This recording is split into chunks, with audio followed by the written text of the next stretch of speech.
আমরা কিছুক্ষণ আগে 5:30 নাগাদ ঠাকুরিয়া লেকে এসেছিলাম, ঠিক আছে।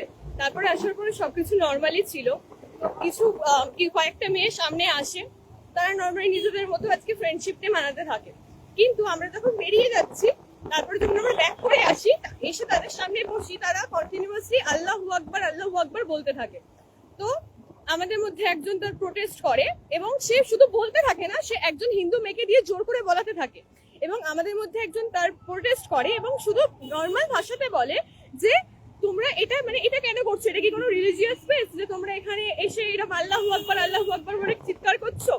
তো আমরা লিটারালি নর্মাল কথাবার্তা বলতে থাকি যে আমরা এখানে কেন, আমরা আজকে এখানে ঠাকুরিয়া লেকে এসে নিশ্চয়ই জয় শ্রীরাম বলে চিৎকার করতে পারি না, রাইট?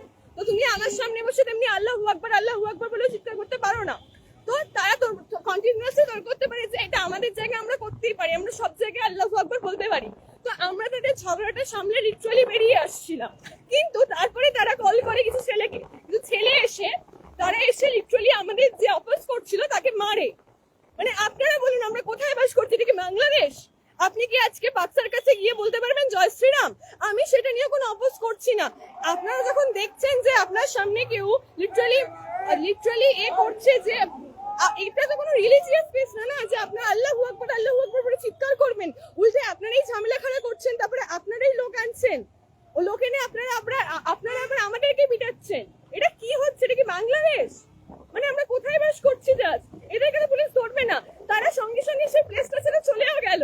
আমরা যে কিছু করবো তার মধ্যে তারা সঙ্গে সঙ্গে প্লেসটা ছেড়ে চলে গেল, কারণ তারা জানে যে তারা কি ভুল করছে। তারা চলে কেন গেল? এদেরকে লিটারালি আমাদের সিএম এদেরকে এখানে মানে থাকার জায়গা দিচ্ছে। কি কোথায় আছি আমরা একা? হ্যাঁ, আমরা ঠাকুরের লেকে অব্দি আসতে পারবো না? পার্ক সার্কাসে যাচ্ছি না আমরা? তাহলে আমরা ঠাকুরের লেকেও